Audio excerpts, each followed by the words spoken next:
ಎಲ್ಲರಿಗೂ ಮಂಗಳವಾಗಲಿ. ದಕ್ಷದೇವ, ಈ ಪ್ರಸಾದವನ್ನು ಸ್ವೀಕರಿಸಬೇಕು.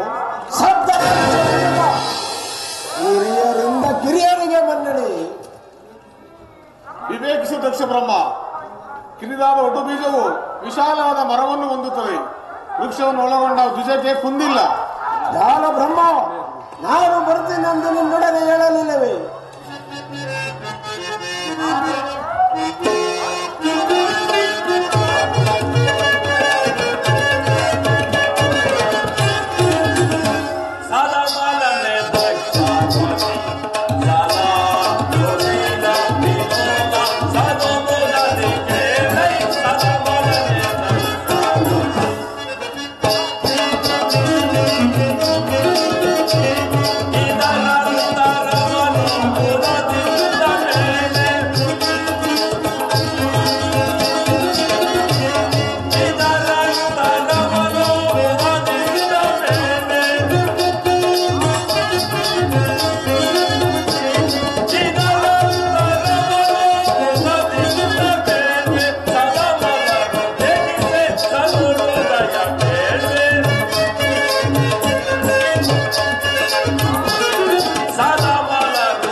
ಹೇಳಿದರು ನಿಮ್ಮ ಮಾತನ್ನ ಈ ದೇವತೆಗಳ ಸಮ್ಮೇಳನದಲ್ಲಿ.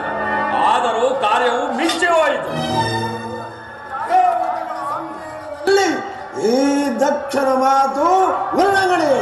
ಸಂಶಯವೇನು ದಕ್ಷ ಬ್ರಹ್ಮ? ಸಂಶಯಕ್ಕೆ ಕಾರಣವಿಲ್ಲ.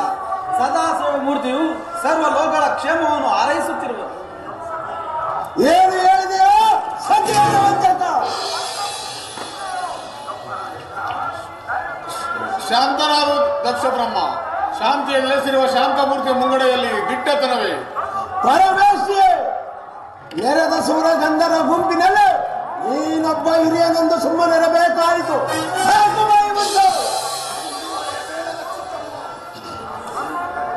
ಮುಂದುವರೆದರೆ ಮಹೇಶನ ಭಯವಿಲ್ಲ.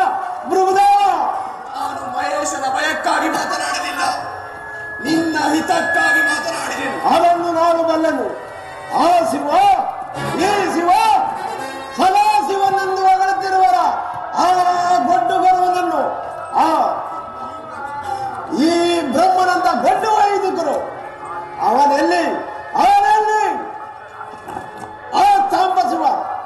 ಅಲ್ಲಿ ನೋಡು ದಕ್ಷ ಬ್ರಹ್ಮ. ಅಕ್ಷಮಾಲಾದನು ವಸಿತಾಂಗ ಭೂಷಿತನೂ ಆದ ಸದಾಶಿವನು ಅದೆಷ್ಟು ದಕ್ಷತೆಯಿಂದ ಕುಳಿತಿರುವನ ದಕ್ಷ ಬ್ರಹ್ಮನ ಜಾಮಾತನಂತೆ. ದಕ್ಷ ಬ್ರಹ್ಮನ ಜಾಮಾತ,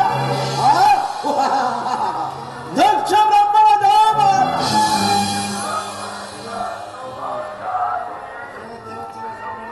ನೆರೆದ ದೇವತೆಗಳ ಸಮ್ಮೇಳನದಲ್ಲಿ ನನಗೆ ಎಲ್ಲರೂ ನಮ್ರತೆಯಿಂದ ನಮಸ್ಕರಿಸುವಾಗ ಅವನೇಕೆ ಶಬ್ದನಾಗಿ ಕುಳಿತಿರುವನು?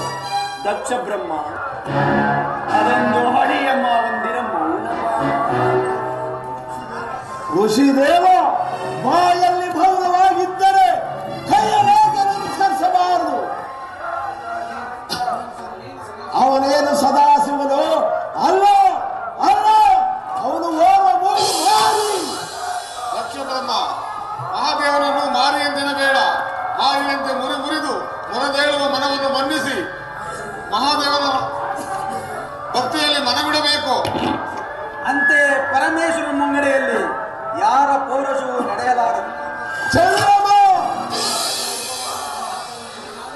ನಿನಗಾದ ಪರಿವವನ್ನು ಮರೆತಿರಲಿಲ್ಲ.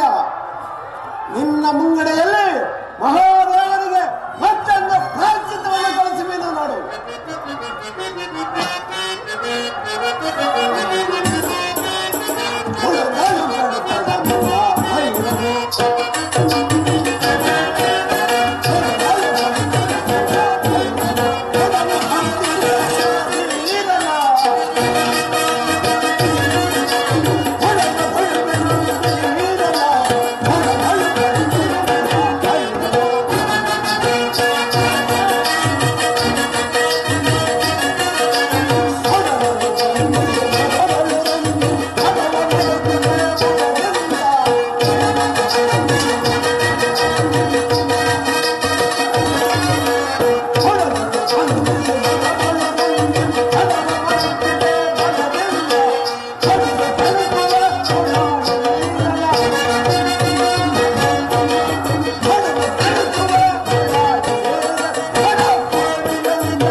ನಾಗಭೂಷಣನಾದ ನಟರಾಜನಲ್ಲಿ ನಿನಗೆ ವೈರವು ಬೇಡ. ಕ್ಷೀರಸೇನ ನಾಗಭೂಷಣ ನಟರಾಜನೆಂದು ಹೊಗಳುವ ನಾಟ್ಯ ಕಾಣಿ ಇದೆಲ್ಲ ಲಕ್ಷ್ಮೀಪ್ರಾರ್ಯ ರಂಗಭೂಮಿ. ಕೇಳಿದೆಯಾ ಭೃಗುದೇವ ಈ ದೇವತೆಗಳ ಮಾತನ್ನು? ದಕ್ಷ ರಾಜ ಸದಾಶಿವನು ನಾಗಾಭರಣ ಶೃಂಗಾರನಲ್ಲವೇ? ಆ ಭರಣದ ಅಲಂಕಾರವನ್ನು ತಿಳಿಯದೆ ಸಣ್ಣ ಸಣ್ಣ ಕಾಯಿಗಳನ್ನು ಸರಮಾಲೆಯನ್ನು ಕಟ್ಟಿಕೊಂಡು ಕೊರಳಿಗೆ ಯಾವಾಗಲೂ ಸೊಗಡನ್ನು ಬೀಳುವಂತ ಒಂದು ಹಳೆಯ ದಿನದ ಸರಪವನ್ನು ಸುತ್ತಿಕೊಂಡಿರುವ ಆ ದರಿದ್ರ ಪರಶಿವನ ನಾಗಾಭರಣ ಶೃಂಗಾರವೇ. ಭಸ್ಮಭೂಷಿತನಾದ ಭವದೂರನನ್ನು ನಿರಾಕರಿಸಬೇಡ. ನಿನ್ನ ಭಾವಬಂಧ ಬಿಡಿಸುವ ಪಾವನ ಮೂರ್ತಿಯಲ್ಲಿ ಋತಲ್ಲಾಪನೆ ಮಾಡಬೇಡ ದಕ್ಷ. ಸಂಬಳವಿಲ್ಲದೆ ಹೊಗಳ ಭಂಟ ನೀನಾದೆ ಈ ತಾಂಬಸಿವನಿಗೆ. ಉಡುವುದಕ್ಕೆ ಬಟ್ಟೆ ಇಲ್ಲದೆ ಮಾರುದ್ದ ಖೋಪಿಯನ್ನು ಕಟ್ಟಿಕೊಂಡು ಶರೀರಕ್ಕೆ ಎಣದ ಬೂದಿಯನ್ನು ಬೆಳೆದುಕೊಂಡು ಕೈಯಲ್ಲ ಒಂದು ಕಬ್ಬಿಣದ ಸಲಾಕೆಯನ್ನು ಹಿಡಿದುಕೊಂಡು ಬೀದಿ ಬೀದಿಯಲ್ಲಿ ಅಲೆಯುತ್ತಿರುವ ಭಿಕ್ಷುಕನು ನಿನಗೆ ಭಸ್ಮಭೂಷಿತನೇ. ದಕ್ಷಧೀರ ಕನಕ ಮಂದಿರನೆಂದು ಭಕ್ತಾಧೀನನೆಂದು ಸರ್ವೇಶ್ವರನೆಂದು ಪರಶಿವನಿಗೆ ಮಗಳಾದ ಸತಿಯನ್ನು ವಿವಾಹ ಮಾಡಿದ ವೈಭವದ ಮಾತನ್ನು ಮರೆತೆಯಾ? ಅದೊಂದು ಗತಿಸಿದ ಮಾತಾಗಿರುವುದು ಗುರುದೇವ. ನಾ ಕೊಟ್ಟ ಮಗಳನ್ನು ಮಸವಣ ವಾಸಿಗೆ ಹಸುವೆಯನ್ನು ಸಂತೆಗೆ ಹೊತ್ತು ಮಾರುವ ಒಂದು ಮುದಿಯತ್ತನ್ನು ವಾಹನಾಗಿ ಮಾಡಿಕೊಂಡಿರುವ ಆ ಬಂಡಸಿವನಿಗೆ ಅಲ್ಲದೆ ಮರುಳಾದೆ ಮಗಳನ್ನು ಕೊಟ್ಟು ವಿವಾಹ ಮಾಡಿ ಅನೇಕ ಪಿತಾದಿಗಳ ಅಂಕೆ ಸಂಖ್ಯೆ ಇಲ್ಲದ ರುದ್ರನಿಗೆ ಮಗಳಾದ ಸತಿಯನ್ನಾದರೂ ನೋಡಿ ಶಾಂತರಾಗ ಸಪ್ತನಾಗು. ನೀನು ನನ್ನ ಸಾವಿತ್ರನೆಂದು ಸುಮ್ಮನೆಯಾಗಿರುವುದು. ಭೃಗುದೇವ ಇದೊಂದು ಮಹಾಯಜ್ಞವನ್ನು ಕಲ್ಪಿಸಿಕೊಂಡು ಬಂದರೆ ಅನ್ನವನ್ನು ತಿನ್ನುವುದಕ್ಕೆ ಮೊದಲು ಆಳೆಯನ್ನು ನಾವೇ ಮುಟ್ಟಿದ್ದಾಯಿತು ಈ ಯಜ್ಞದ ಸಮಾರಂಭ. ನಡೆಯರಿ ಇನ್ನು ನಮ್ಮ ಕಾರ್ಯದಲ್ಲಿ ವರ್ತಿಸೋಣ.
ಸುತ್ತಿರುಪುದ ಪಾತಾಳ ಶೇಷಂ ಪ್ರಜ್ವಲಿಸಿರುವ ಈ ದುರಧೀರನಿಗೆ ಸುರಸತ್ವದಳ ಪ್ರಭಂಜನ ಪ್ರಭಂಜನ ಪ್ರಭಂಜನ.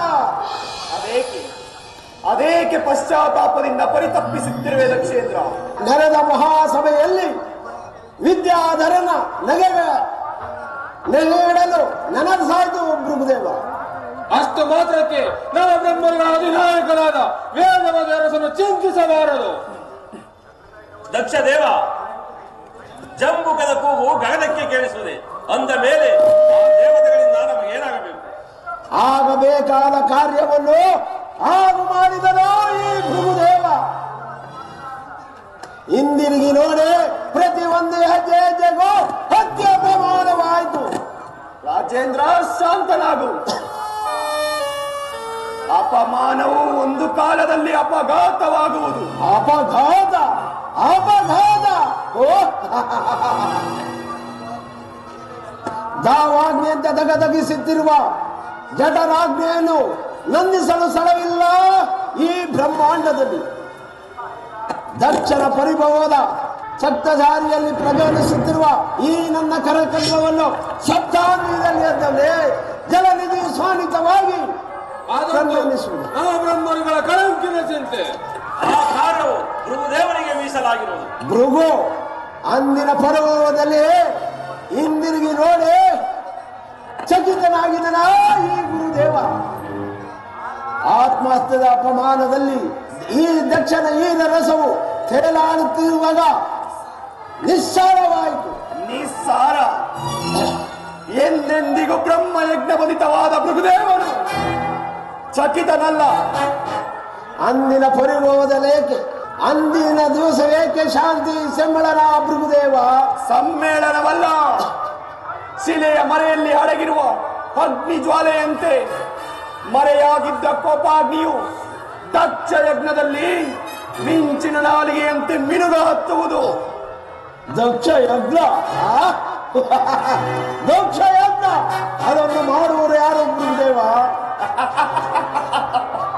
ಭಯಂಕರನಾದ ಭೃಗು ದಕ್ಷ ಸಿಡಿಲಿನ ಸರಣಿಯ ಗತಿಯನ್ನು ಹೊಂದಿರುವ ಭೂಧರನಂತೆ ವಿಭಾಗವಾದ ಮನದಲ್ಲಿ ದಕ್ಷ ಮಾರಣ ಮಹಾಯಜ್ಞವನ್ನು ಪ್ರತಿಷ್ಠೆ ಮಾಡುವೆನು. ಅದು ನಿನ್ನಿಂದ ಸಾಧ್ಯವೇ? ಅಸಾಧ್ಯವಾದ ಕಾರ್ಯವೊಂದಿಲ್ಲ ನನಗೆ. ಒಂದೆರಡು ದಿವಸದಲ್ಲಿ ದಕ್ಷ ಮಾರಣ ಮಹಾಯಜ್ಞವನ್ನು ಹೂಡುವೆನು. ಪರಶಿವನ ರಕ್ತರಸದಿಂದ ಸಮ್ಮಿಳಿತವಾದ ಸಮಿತ್ತುಗಳೇ ಅದಕ್ಕೆ ಹವಿರ್ಭಾಗ. ಹವಿರ್ಭಾಗ ಸಭಾಂಗಣವಿಪ್ಪುವನ್ನಾಂತು ಜಗದಲ್ಲಿಸೆ ಸಭ ಭೂಮಿ ಜಲ ಜಗದಲ್ಲಿಸೆ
ಅಂತ ನಾರದರು ಇತ್ತಲೇ ಬರುತ್ತಿರುವರು. ಮಹಾದೇವ ಮಹಾದೇವ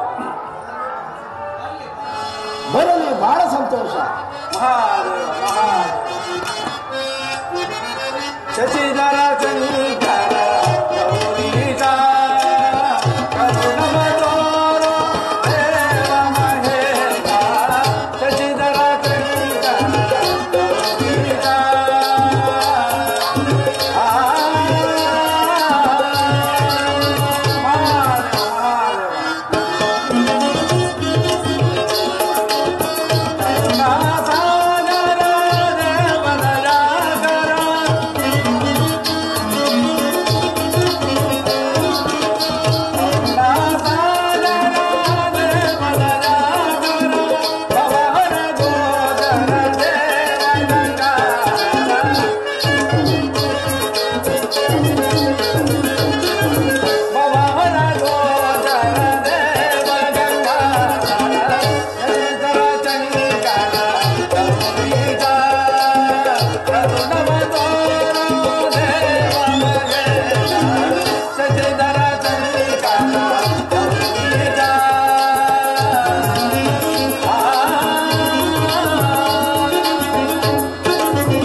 ಮಂಗಳಾನಿ ಭವಂತು.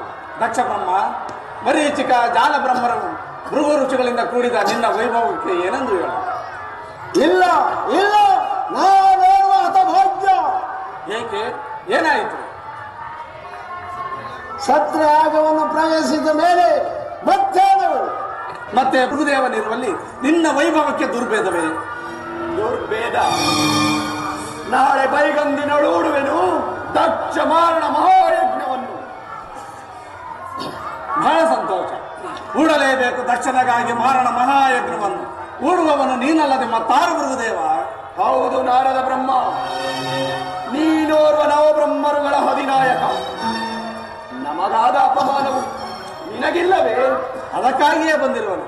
ನಾನಲ್ಲದೆ ಮತ್ತಾರು ಹಿತೈಷಿಗಳು ನಿಮಗೆ ಯಜ್ಞಕ್ಕೆ ಕರೆತರಲು ಪರಶಿವನ ನಾಶಕ್ಕೆ. ಸಂಚಾರಿ, ದಕ್ಷ ಮಾರಣ ಮಹಾಯಜ್ಞದ ಸಮಾರಂಭವನ್ನು ದೇವಲೋಕದಲ್ಲಿ ಹರಡು. ಪರಶಿವನ ಪರಮಾವಧಿಯನ್ನು ನೋಡಿ ಯಕ್ಷ ಗಂಧರ್ವರು ಸಂತೋಷ ಪಡಲಿ. ಏನು ಏನು ಪರಶಿವನ ಪರಮಾವಧಿ? ಇದು ನಿಶ್ಚಯವೇ ಭೃಗುದೇವ? ನಿಶ್ಚಯವಾದರೆ ಜಾಮಾತ ಶಿವನೆಂದು ನಿನಗೆ ಭಯವೇ? ಭಯವಲ್ಲದೆ ಮತ್ತೆ ಭಯ ಭಯ ಭಯವೆಂಬ ಶಬ್ದವೇ ಬರಬಾರದು. ಭಯವೆಂಬ ಶಬ್ದವನ್ನು ಈ ದುರಧೀರನ ಮುಂದುಗಡೆ ಎತ್ತಬೇಡಿ. ಸ್ಥಿರನಾಗು ದಕ್ಷ. ಗೋಮೇಧಿಕಾ ಪುಷ್ಯರಾಗಗಳ ಸಾಲು ನೆಲೆಗಟ್ಟುಗಳಿಂದ ರಂಜಿಸಲಿ ಯಜ್ಞಶಾಲೆ. ಮುತ್ತು ವಜ್ರ ವೈಡೂರ್ಯಗಳಿಂದ ಯೋಜನಾ ರಂಗವಳಿಗಳಿಂದ ಅಲಂಕರಿಸಲಿ ಯಜ್ಞಶಾಲೆ. ಶೂಲ ಪಾಣಿಯ ರುಂಡವಂತಂದು ತೋರುವೆನು ನಿನಗೆ ಯಾಗ ಮಂಟಪದಲ್ಲಿ. ಇದೇ ಇದೇ ಈ ಭೃಗುದೇವನು ದಕ್ಷನಿಗಾಗಿ ಧರಿಸಲ್ಪಟ್ಟ ಪ್ರಧಾನದ ಭಯ. ಒಳ್ಳೆಯ ಅಭಯ ಪ್ರದಾನ. ಭೃಗು ದಕ್ಷರುಗಳ ಅಂತ್ಯಕ್ಕೆ ಸರಿಯಾದ ಅಭಯ ಪ್ರದಾನ. ಅಭಯವಿಂದು ಶಿವ ಸಮಾಧಿಯ ಮರಣ ಭೂಮಿ. ಆ ಮರಣ ಭೂಮಿಯಲ್ಲಿ ಧನ್ಯನಾದ ನೀ ದಕ್ಷ ಬ್ರಹ್ಮ. ಬ್ರಹ್ಮಚಾರಿಯ ಆಶೀರ್ವಾದ ಸಂಧಿಸುವನ ದುರ್ಜನ್ಯನ್ನು ಯಜ್ಞ ಭೂಮಿಯಲ್ಲಿ. ಭೃಗುದೇವ, ದೀಕ್ಷಾಬದ್ಧನಾದ ದಕ್ಷನನ್ನು ಕಲ್ಯಾಣವನ್ನು ಮಾಡು. ವಿಜಯ್ ಭವ. ಭೃಗು ಆಜ್ಞೆಯಂತೆ ನಾನು ಈಗಲೇ ದಕ್ಷ ಯಜ್ಞವನ್ನು ಹೂಡುವೆನು.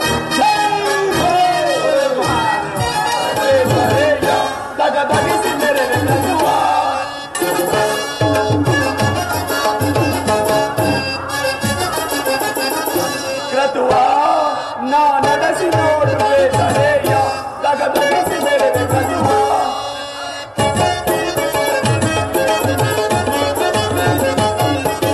ಜಗತ್ಕಾರಣ ಜಗತ್ಪ್ರಯಗಣ ವಿಹಾರ ವಿರೋಧ ವಿಡಂಬನ.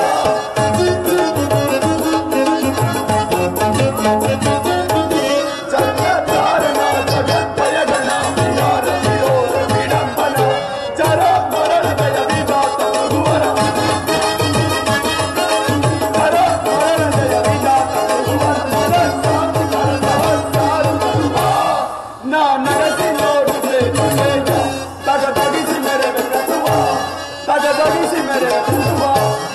ದಗದಗಿಸಿ ಮೆರೆವ ತತ್ವ. ನನ್ನ ಆಶ್ರಮಕ್ಕೆ ಮುಕುಂದನೊಡನೆ ಬಂದ ಪರಶಿವನು ತನ್ನ ಹಣೆಗಣ್ಣನ್ನು ಉಳಿಸಿಕೊಂಡು ಮುಕುಂದನಿಗೆ ಪ್ರೇರೇಪಿಸಿ ನನ್ನ ಅಂಗಾಲಿನ ನೇತ್ರವನ್ನು ಕಿರಿಸಿದನು. ಅಲ್ಲದೆ ದೇವತೆಗಳ ಅಗ್ರ ಪೂಜೆಗೆ ತಾನೇ ಕಾರಣನಾದನು.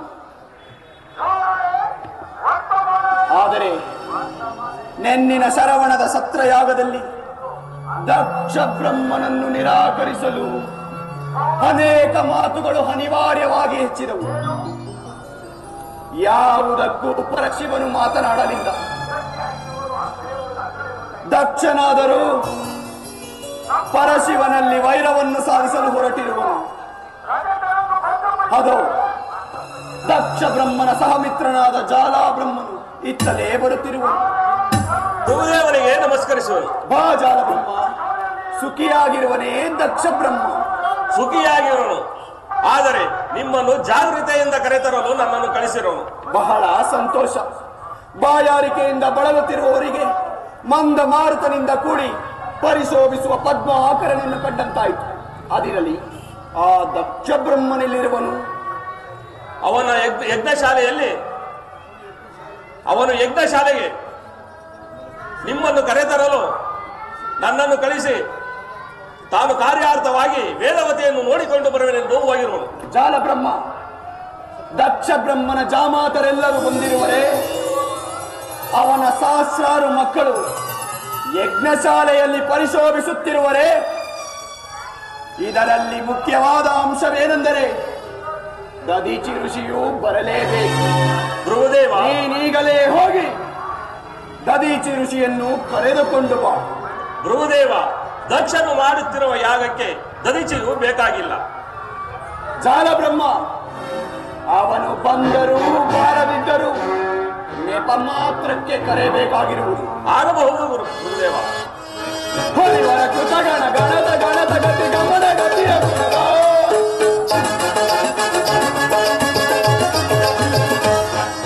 ಹರಿವರ ಕೃತಗಣ ಗಣದ ಗಣದ ಗತಿ ಗಮನ ಗತಿಯ ಗುಣದ. ಕರಣಿಯಾಗವಿದು ಕಾರಂತರಿತ, ಕರಣಿಯಾಗವಿದು ಕಾರಂತರಿತ, ಸುರವಿಗೆಲ್ಲನ ಕಟ್ಟುವ ಮರಿಸುವಂತಿರುವ ನಾನು ಗಸಿ ನೋಡುತ್ತೇ ದೇವ. ತಗದಗಿಸಿ ಮೆರೆದು ಕಟ್ಟುವ, ತಗದಗಿಸಿ ಮೆರೆದು ಕಟ್ಟುವ, ತಗದಗಿಸಿ ಮೆರೆದು ಕಟ್ಟುವ.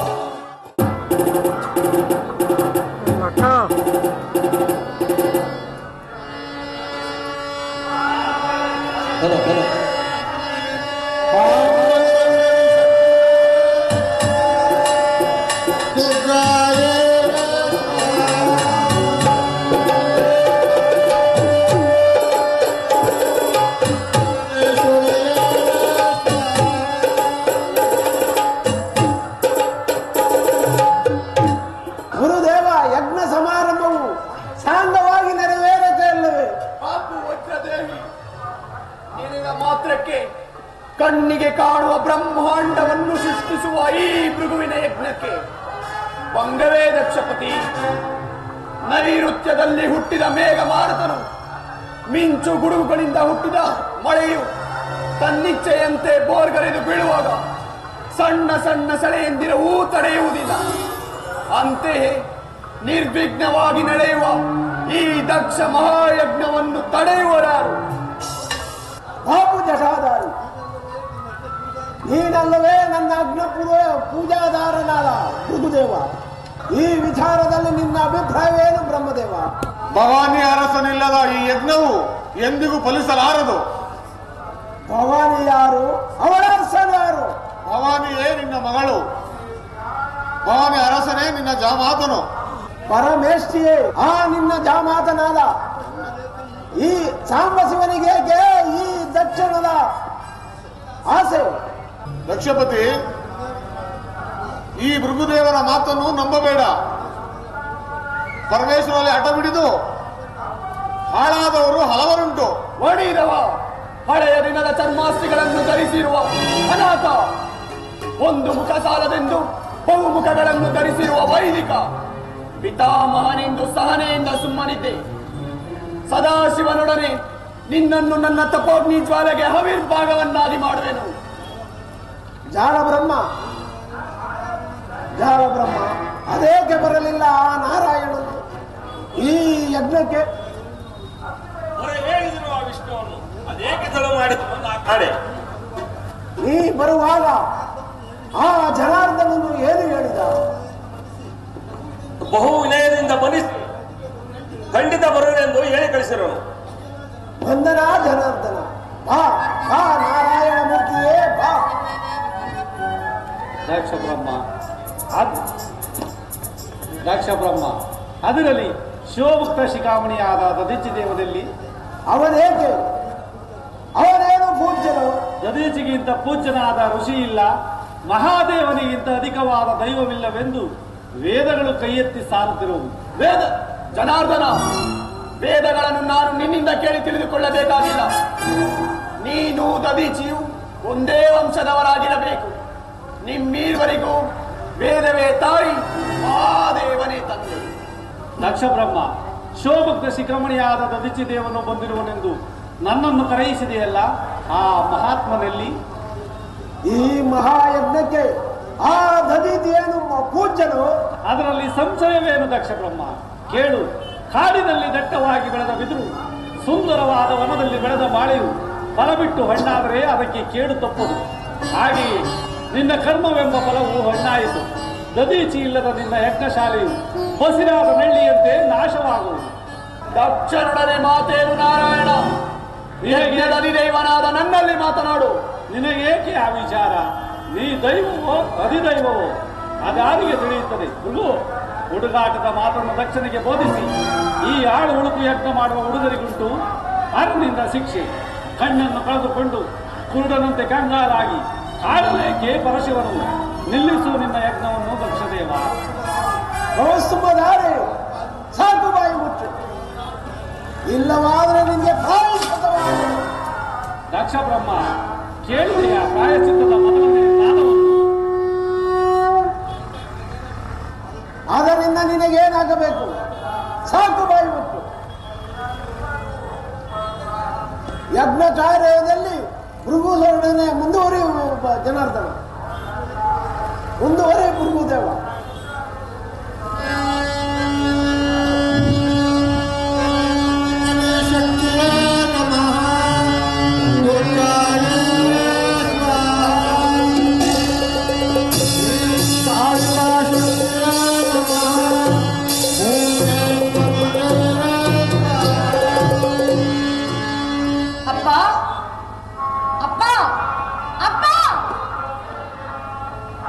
ಸತಿ, ಅಕ್ಷಮಾಣವನ್ನು ನಿಂದಿಸಬೇಡ.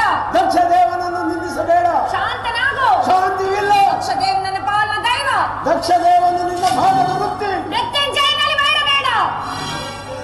ದಕ್ಷ ವಿಜಯನಲ್ಲಿ ಆಟ ಬೇಡ ಗೌರಿ. ಪತಿನಿಂದನ್ನು ಮಾಡುವ ದ್ವೇಷಿ. ಇದನ್ನು ಮಾಡುವ ದ್ರೋಹಿ. ಪರಶುವನನ್ನೇ ಮರೆತ ಘಾತಕ. ಹೊರತಂದೆಯನ್ನೇ ಮರೆತ ಘಾತಕಿ. ನೀನು ನನ್ನ ತಂದೆಯೇ ಅಲ್ಲ.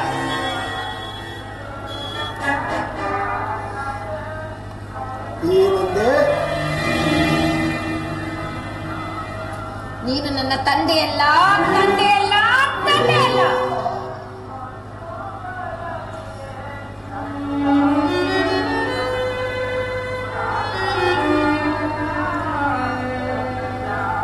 ಹಾಗಾದ್ರೆ ಕೇಳು, ನೀನು ನನ್ನ ಮಗಳಲ್ಲ. ಸತ್ತರಾವು. ದಕ್ಷ, ನೀನು ಮಾಡುತ್ತಿರುವ ಯಜ್ಞಶಾಲೆಯಲ್ಲಿ ಅಲಂಕರಿಸಿದ ಋಷಿಗಳಿಗೆ, ವಿಷ್ಣು ಮೊದಲಾದ ದೇವತೆಗಳಿಗೆ, ಈ ಹೋಮಾಗ್ನಿ ಪಾತ್ರೆಯಲ್ಲಿ ಕವಿಕವಿದು ಬೆಳಗುತ್ತಿರುವ ಯಜ್ಞೇಶ್ವರನಿಗೆ, ನನ್ನ ಪತಿಯಾದ ಭೂತೇಶ್ವರಲ್ಲವೇ ಚೈತನ್ಯ ಸ್ವರೂಪನು. ಚೈತನ್ಯ ಸ್ವರೂಪ.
ದಕ್ಷ ಯಜ್ಞದ ಭೂತೇಶ್ವರನಲ್ಲವೇ ಈ ದಕ್ಷ ಬ್ರಹ್ಮ?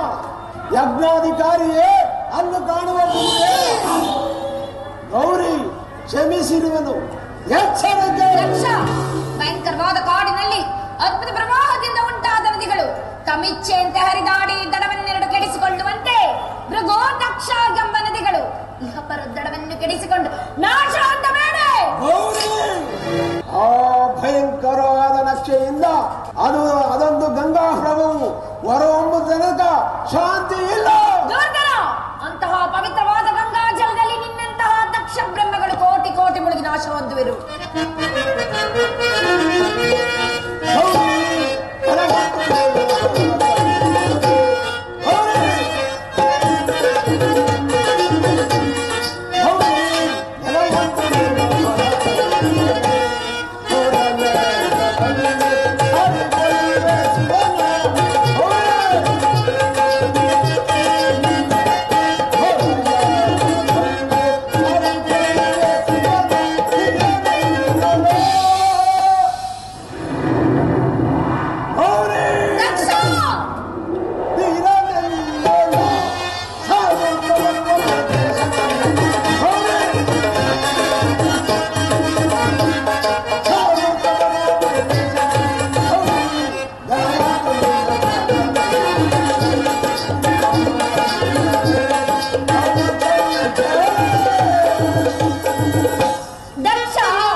ಅವನೇನು ಬಲ್ಲ ಆ ದರಿದ್ರ ಶಿವನು, ಈ ದಕ್ಷ ಬಾಂಧವ್ಯವನು ಗೌರಿ.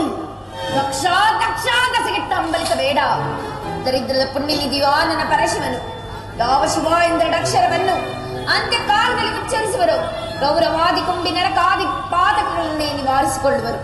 ಅಂತಹ ಶಿವನಾಮವೇ ನಿನಗೆ ವಿಷವಾದ ಮೇಲೆ ನಿನಗೆಲ್ಲಿಂದ ಬಂತೋ ಸುಖ?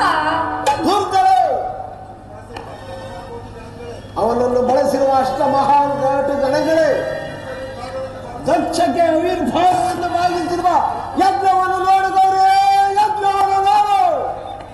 ಜೈ ಭೈರವಿ, ಜೈ ಶಿವಶಂಕರ. ನಿಲ್ಲು ನಿಲ್ಲು. ನನ್ನ ಮನವು ಮಹಾದೇವನ ಮಹತ್ವಾಕಾಂಕ್ಷೆಯಿಂದ ನಿಶ್ಶಬ್ದವಾಗಿರುವುದು. ಪಾತಾಳ ಸಂಬಂಧತೆ ಬಸಗುಟ್ಟಬೇಡ. ಮತ್ತೆ ನಿನ್ನನ್ನು ಮಾಡುವ ಘಾತ. ಇದೊಂದು ಬಾರಿ ಶಿವನಾಮವನ್ನು ಕೇಳಿ ಎಚ್ಚರ ನಾವು. ಇಲ್ಲವಾದ್ರೆ ಹಾಳಾಗಿಗೋ. ಶಂಕರ ಪರಮೇಶ್ವರ, ನಾನೇನು ಕೈಲಾಸಕ್ಕೆ ಬರಲಾರನು. ಅಪರಾನವನು ಮನ್ನಿಸುವುದೇ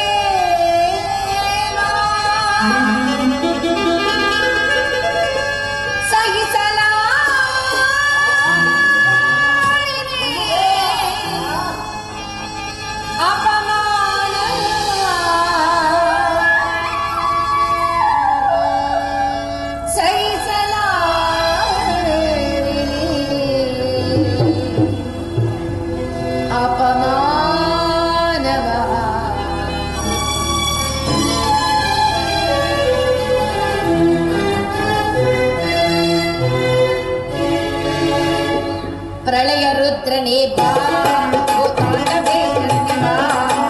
ಶಿವನ ಪಾದಗಳ ಮೊರೆಯ ಕೇಳಿಸು, ಕರುಣೆ ತೋರಿಸು, ನ್ಯಾಯ ನೀತಿ ತಿಳಿಸು, ಈ ದುಷ್ಟ ಕೋಟದೈಸು. ಪ್ರಳಯ ರುದ್ರನೇ ಬಾ, ತಾಂಡವೇಶ್ವರನೇ ಬಾ.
ಶಿವಶಕ್ತಿಯರನ್ನು ಒತ್ತು ಮೆರೆಯುವ ಶಕ್ತಿಹೀನ ದ್ರೋಹಿ ಜಡಮುಡಿಗಳನ್ನು ಕಟ್ಟಿ ದಕ್ಷನಲ್ಲಿ ದುರ್ಭೇದವನ್ನು ಬೆಳೆಸಿದ ವಿಘಾತ ವಿಷವನ್ನು ಮರಮಾಚಿ ಶೃಂಗಾರವಾಗಿ ಕಾಣುವ ಕಾಲಭುಜಗನಲ್ಲವೇ ನೀನು?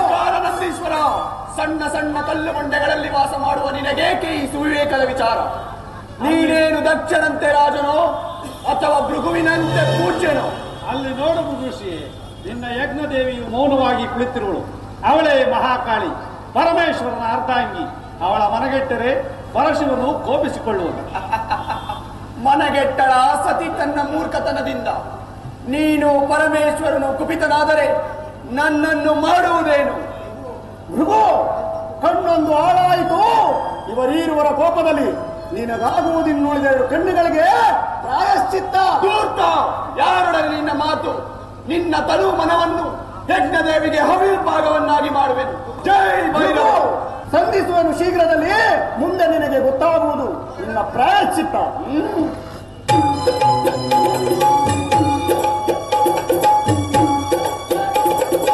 ಓಂ ಭೈರವಿ ಶಕ್ತಿಯೇ ನಮಃ, ದುರ್ಗಾಯೇ ಸ್ವಾಹ. ಓಂ ಚಂಡಿಕಾ ಶಕ್ತಿಯೇ ನಮಃ, ಭೂತೈಶ್ವರಿಯೇ ಸ್ವಾಹ. ಓಂ ಭಯಂಕರ ಶಕ್ತಿಯೇ ನಮಃ, ಕಾಕಿಣಿಯೇ ಸ್ವಾಹ. ಜೈ ಜೈ ಶಿವಶಂಕರ. ನಿಲ್ಲು ಕುಮಾರ. ಸ್ತಬ್ಧನಾಗು. ಎಲೆ ಮುಕುರ್ತ ವೇಷಿ, ನಿನ್ನನ್ನು ನೋಡಿದರೆ ಹಸುಳುವಂತೆ ಕಾಣುತ್ತಿರುವೆ. ನೀನು ಯಾರು ಕುಮಾರ? ನಿನಗೇಕ ಸುವಿವೇಕದ ವಿಚಾರ? ಸಾಕು, ಬಾಯಿ ಮುಚ್ಚು. ದಿಗ್ದರ್ಶಕ, ಅದ್ಯಾವ ನಿಷ್ಠೂರವಾದ ಮಾತು? ನಿಷ್ಠೂರವೇನು ದಕ್ಷ ಬ್ರಹ್ಮ? ತಾಯಿಯೇ ಗೌರಿ, ತಂದೆಯ ಶಿವ, ಇವರ ನಿಂದಾಸ್ವರ ವೇದ ನಾಶಕ್ಕೆ ಸಂಶಯವೇನು? ತಾಯಿಯು ಸತ್ತಳು, ತಂದೆಯು ಸಮಾಧಿ ಮೇಲೆ ನಿಂತಿರುವನು. ನಾಶವಿಲ್ಲದ ಶಿವಶಕ್ತಿಯಲ್ಲಿ ವಿನಾಶವನ್ನು ಕಲ್ಪಿಸುವ ಅಜ್ಞಾನೇ. ದಕ್ಷ ಬ್ರಹ್ಮ ಮರವನ್ನು ಕಡಿದು ರಂಬೆ ಮೇಲೆ ಬೀಳುವುದನ್ನು ತಿಳಿಯದೆ ಮರದಡಿಯಲ್ಲಿ ನಿಂತು ಅವಿವೇಕಿಯಾಗಬೇಡ. ನಂದೀಶ್ವರ, ಸತಿಯನ್ನು ದಕ್ಷ ಯಜ್ಞಕ್ಕೆ ಹವಿರ್ಭಾಗವನ್ನಾಗಿ ಮಾಡಿ ಓಡಿ ಹೋದ ಷಂಡ. ನಿನ್ನಂತಹ ಹೃದಯಹೀನರಿಗಿಲ್ಲ ದಕ್ಷ ಯಜ್ಞದಲ್ಲಿ ಸ್ಥಾನ. ಹೊರಡು. ಸಾಕು, ಬಾಯಿ ಮುಚ್ಚು. ಗರಿವುದಿಂದ ಬೆರೆಯುತ್ತಿರುವ ನಿನ್ನ ಪ್ರಾಯಶ್ಚಿತ್ತವು ಮುಂದೆ ನಿನಗೆ ಗೊತ್ತಾಗುವುದು. ಧೂರ್ತ, ನಿನ್ನಿಂದ ನನಗೆ ಪ್ರಾಯಶ್ಚಿತ್ತವೇ? ಇದು ನನ್ನ ಮಂತ್ರಿಗೋಸ್ಕರ ಯಜ್ಞದೇವಿಗೆ ಹವಿರ್ಭಾಗವನ್ನಾಗಿ ಮಾಡುವೆನು. ನಿನ್ನ ಭಾಗದ ಮೃತ್ಯು ಸ್ವರೂಪನಾದ ಈ ದುರವೀರನ ಮುಂಗಡೆ ಇಷ್ಟತನವೇ?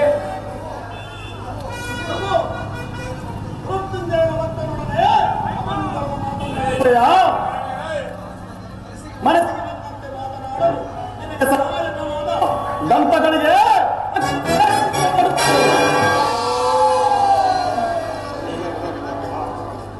ವಿಘಾತ ದಕ್ಷ ಪೂಜನನ್ನು ಘಾತಿಸಿದ ನಂದೀಶ. ಇದು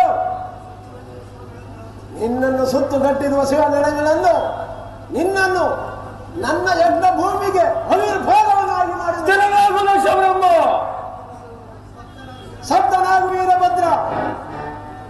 ದಿಗ್ದರ್ಶಕ, ಗರ್ಭಸುತೆಯನ್ನು ಧಿಕ್ಕರಿಸಿದ ದ್ರೋಹಿ. ನಾಸ್ತಿಕತ್ವದ ಕೋಪದಲ್ಲಿ ಮುಳುಗಿರುವ ನಿನ್ನ ಗರ್ಭದ ಬೇರನ್ನು ಕಿತ್ತೊಗೆಯಲು ಬಂದಿರುವ ಈ ವೀರಾಗ್ರನಿಗೆ ನಿನ್ನ ಯಜ್ಞದ ಆವಿರ್ಭಾಗವನ್ನು ಒಪ್ಪಿಸಿ ಕ್ಷಮೆಯನ್ನು ಬೇಡವೆಯೋ ಅಥವಾ ಹಾರವನ್ನು ನೀಡುವೆಯೋ? ಬಲ ವೀರಭದ್ರ, ಆಹ್ವಾನವೇ ಇಲ್ಲದೆ ಭಿಕ್ಷುಕನಂತೆ ಬಂದು ನಾಯಿಯಂತ ಕೀರಾಡುತ್ತಿರುವ ನಿನ್ನ ನಾಯಿಯನ್ನು ಸುಳ್ಳು ಬಿಟ್ಟರೆ ದುಷ್ಟರನ್ನು ನಿಗ್ರಹಿಸಿ ಶ್ರೇಷ್ಠರನ್ನು ಪರಿಪಾಲಿಸುವ, ಸ್ವೇಚ್ಛಾ ವಿಹಾರಿಗೆ ಸಂಚರಿಸುವ ಈ ಕಾಲರುದ್ರನ ಪುತ್ರನಿಗೆ ನಿನ್ನಂತಹ ತಾಯ್ವ ದ್ರೋಹಿಗಳ ಆಹ್ವಾನ ಅಗತ್ಯವಿಲ್ಲ. ನನ್ನ ರುಂಡವು ಚೆಂಡಾಡೋದಕ್ಕೆ ಮೊದಲು ನಿನ್ನ ರುಂಡವು ಚೆಂಡಾಡುವುದನ್ನು ಉಳಿಸಿಕೋ. ವೀರಭದ್ರ, ಭಯಂಕರವಾದ ಈ ದಕ್ಷ ಯಜ್ಞದಲ್ಲಿ ನಿನಗೆ ಉಳಿವೇ ಇಲ್ಲದಾಗ ಆಹ್ವಾನವೇ ಬೇಕೆಂದು ಭಿಕ್ಷುಕನ ಮಗನೇ. ದಕ್ಷ, ಉಳಿಯುವುದು ಕರ್ತವ್ಯದ ಕೊನೆಯಲ್ಲಿ. ದಿಗ್ಬಂಧಕ, ಗರ್ಭಸುತೆಯನ್ನು ಧಿಕ್ಕರಿಸಿದ ದ್ರೋಹಿ. ಅದು ಮೃತ್ಯುದೇವಿಯ ಗಾಂಧಿಗಳ ಶಬ್ದವನ್ನು ಆಲಿಸು. ನಿನ್ನ ತನುಮನವನ್ನು ಆವರಿಸಿರುವ ನಿನ್ನ ಅಧಿಧೈರ್ಯವಾದ ಸಂಕಿಡಿಯಿಂದ ಪ್ರಚರಿಸುತ್ತಿರುವ ಪ್ರಳಯ ರುದ್ರನ ಖಡ್ಗಕ್ಕೆ ಬಲಿಯಾಗುವುದೇ ನಿನಗೆ ಪ್ರಾಯಶ್ಚಿತ್ತ. ವೀರೇಂದ್ರ, ಈ ದಕ್ಷ ಬ್ರಹ್ಮನ ಕೋಪಾಗ್ನಿಗೆ ಎದುರಾಗಿ ನಿಲ್ಲು. ದಕ್ಷ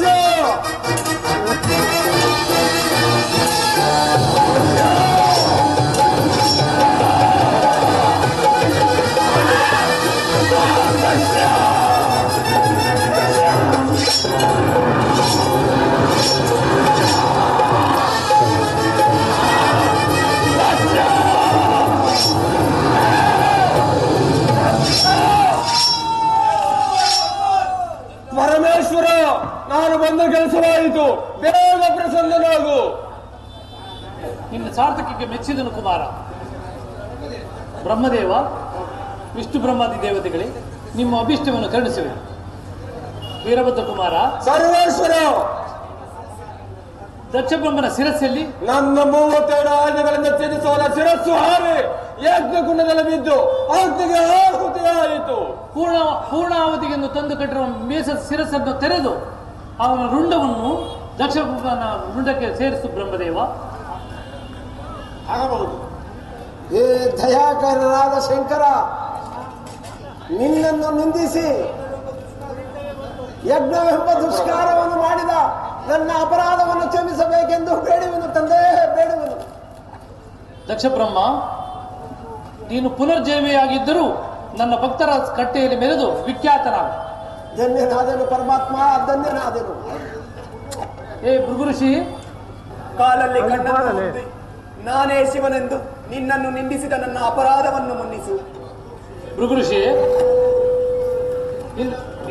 ಇನ್ನು ಮೇಲಾದರೂ ಸುಖವಾಗಿ ಬಾಳು. ರಾಜಸ ಗುಣದಿಂದ ನಡಿಬಾರದು, ಸುಖಿಯಾಗಿ. ದೇವೋತ್ತಮ, ರಾಜಸದ ಅಹಂಕಾರದಿಂದ ಜಗದೀಶ್ವರ ಸಪ್ತಕೋಟಿ ದೇವತೆಗಳಿಂದ ಕೂಡಿದ ಈ ಶಿವನಿಂದಕವಾದ ದಕ್ಷಯಜ್ಞವನ್ನು ನಾಶ ಮಾಡಿದ ನೀನು ಮಖಧ್ವಂಶಿ ಎಂಬ ದಿವ್ಯ ನಾಮವನ್ನು ಹೊಂದಿ ನಮ್ಮೆಲ್ಲರನ್ನು ಕಾಪಾಡಬೇಕೆಂದು ಬೇಡುವೆನು. ವಿಷ್ಣು ಬ್ರಹ್ಮ ದೇವತೆಗಳೇ, ನಿಮಗೆ ಅಭಯ ನಿಂತಿರುವೆ, ಸುಖವಾಗಿ.